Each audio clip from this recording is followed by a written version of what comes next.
윤석열 전 대통령이 살았던 서울 서초동 아크로비스타 아파트. 인근엔 대통령의 직무 복귀를 응원하는 현수막이 비에 젖은 채 걸려 있습니다. 응원과 달리 윤 전 대통령은 대통령실이 아닌 이곳 아크로비스타에 복귀할 처지가 됐습니다. 지난 2017년 파면된 박근혜 전 대통령은 이틀 뒤 청와대를 비우고 원래 살던 삼성동 사저로 거처를 옮겼습니다. 높은 건물들에 둘러싸여 있어 경호는 쉽지 않았고 급히 옮기면서 경호원들이 머물 경호동도 미처 마련하지 못한 상태였습니다. 박근혜를 구하라!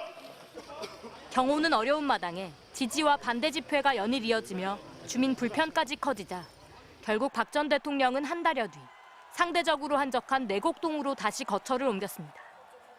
윤석열 전 대통령은 임기 초반 한남동 관저공사가 진행되는 동안 아크로비스타에서 6개월 머물며 출퇴근했습니다. 한때 대통령 경호가 이뤄졌던 곳이지만 현실적인 경호 여건이 과거보다 좋지 않다는 게 대통령 경호처의 설명입니다. 대통령 땐 아파트 전체를 특별 경호구역으로 선포했지만 파면 뒤 경호 인력이 25명으로 줄어 예전 같은 경호구역 지정은 무리입니다. 경호동을 구하는 것도 마땅치 않아 임시 시설물이나 대형 버스 이용을 검토해야 할 정도입니다. 또 지지자나 유튜버가 몰려올 수도 있습니다. 대통령을 배출했다며 떠들썩했던 주민들 분위기도 예전과는 사뭇 달라졌습니다. 그런데 그냥 유튜브들이라도 안 오면 좋은데 여기는 경호하기도 힘들고 그러는데 굳이 왜 일로 올래나.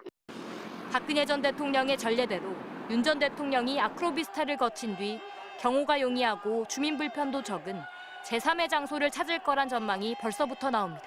MBC 뉴스 고재민입니다.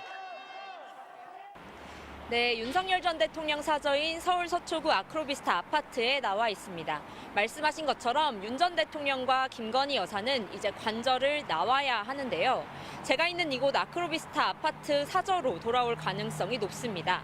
아직 경찰이 추가로 배치되거나 별다른 움직임은 보이지 않고 있습니다. 만약 이곳으로 돌아오는 것이 확정된다면 경호처 직원 등이 와서 사전 점검 등을 하게 될 걸로 보입니다. 윤 전 대통령이 언제까지 관저를 비워줘야 한다는 명확한 법 규정은 없습니다. 다만 2017년 박근혜 전 대통령은 파면 결정 56시간, 즉 사흘 만에 청와대에서 나와 서울 강남구 삼성동의 사저로 갔습니다. 윤 전 대통령 부부도 그에 준해서 이곳으로 돌아올 가능성이 높습니다. 하지만 늦어질 수도 있습니다. 경호 문제가 아무래도 가장 큰데요.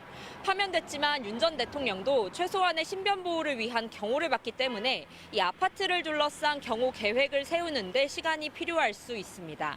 또 이제 사저에서 내란 우두머리 혐의로 형사 재판을 받게 될 텐데 이때마다 지지자들이 몰려와 시위를 벌일 수 있습니다. 공동주택인 아파트 주민들이 불편을 호소할 수도 있다는 점에서 윤 전 대통령 측이 다른 장소로 이사 가는 걸 고려할 수 있는데요.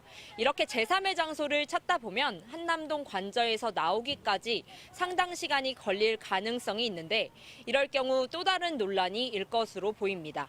지금까지 윤 전 대통령 사저 앞에서 전해드렸습니다.